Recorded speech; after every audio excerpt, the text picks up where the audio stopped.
আমার লোক কথা না কই জমি নামা পারাইবা না আমি খারাইলাম তো হলো তার ভূমিকা আমরা মায়ের ঘরের নাতি আপনার গপ্প বহুত পড়ে আমরা বই আমরা মীমাংসা যাই আমরা জানছে সরেন পুরো কথা না আপাতত সরেন জান দিনে দুপুরে প্রকাশ্যে শটগান উঁচিয়ে জমি মাপায় বাধা দিলেন ওয়ার্ড স্বেচ্ছাসেবক লীগ পদপ্রার্থী নেতা।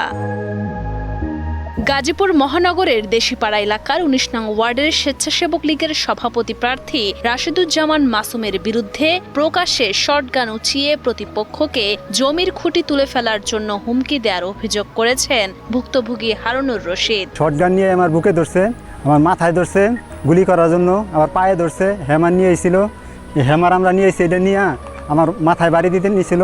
ভুক্তভোগী হারুনুর রশিদের দাবি, দেশিপাড়া মৌজায় পারিবারিক সূত্রে ১ একর ৪২ শতাংশ জমির মালিক তিনি, কিন্তু বেশ কিছুদিন ধরে সেই জমি দখল করে রেখেছেন স্থানীয় ফজল হাজির ছেলে রাশেদুজ্জামান মাসুম ও তার পরিবারের লোকজন।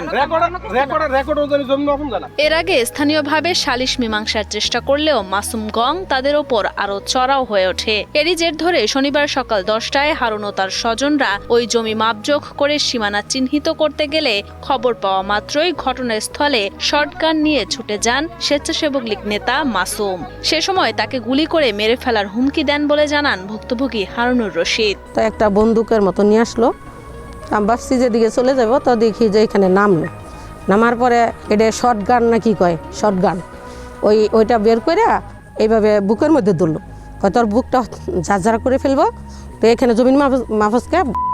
এদিকে গাজীপুর মহানগর স্বেচ্ছাসেবক লীগের সভাপতি সঞ্জিত কুমার মল্লিক জানান, তাদের দলের নাম ব্যবহার করছেন অভিযুক্ত রাশেদুজ্জামান মাসুম। প্রথমত হচ্ছে ওকে আমি ভালো করে চিনি না, ওর কোনো দলীয় পদ নাই, বুঝতে পারছেন।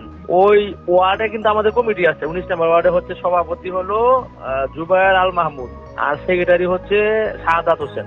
এখন সে হলো থানায় পদপ্রার্থী, পদপ্রার্থীদের অত কোনো পদ নাই, সাধারণ সদস্য পদ নাই আমাদের সংগঠনের। এই ঘটনায় ২০ এপ্রিল রাতে পুলিশ হেফাজতে নেওয়া হয়েছে অভিযুক্ত রাশেদুজ্জামান মাসুমকে। তবে অভিযুক্ত রাশেদুজ্জামান মাসুম তার উপর আনা সকল অভিযোগ অস্বীকার করেন এবং তার দাবি ১২ বোরের শটগানটি লাইসেন্স রয়েছে এবং লাইসেন্সকৃত অস্ত্রটি নিয়েই সেখানে গিয়েছিলেন তিনি। এ বিষয়ে তদন্ত সাপেক্ষে আইনগত ব্যবস্থা নেওয়া হবে বলে জানান গাজীপুর জিএমপির উপ পুলিশ কমিশনার আবু তোরাব মোহাম্মদ শামসুর রহমান। অবৈধ অস্ত্র না হওয়ার কারণে অস্ত্র আইনে মামলা করি নাই। এখন যেহেতু সে অস্ত্র অবৈধ না হলেও ওইভাবে তো সে প্রদর্শন করতে পারে না, সেই জন্য আমরা জিডি করছি একটা থানায়, জিডি করে কোর্টের অনুমতি সাপেক্ষে এটা তদন্ত করে দেখা হবে কেন সেটাকে অস্ত্রটা জব্দ করা হয়েছে, জব্দ করে আমাদের হেফাজতে রাখছি। উল্লেখ্য, আগ্নেয়াস্ত্র লাইসেন্স ব্যবহার নীতিমালা ২০১৬ এর অনুচ্ছেদ অনুযায়ী আগ্নেয়াস্ত্রের লাইসেন্সধারী কোনো ব্যক্তি অন্য কোনো ব্যক্তি বা ব্যক্তির নিরাপত্তা বা সম্পত্তি রক্ষার জন্য অস্ত্রধারী প্রহরী হিসেবে নিয়োজিত হতে পারবেন না। সেক্ষেত্রে তার অস্ত্রের লাইসেন্স তাৎক্ষণিকভাবে বাতিলযোগ্য হবে।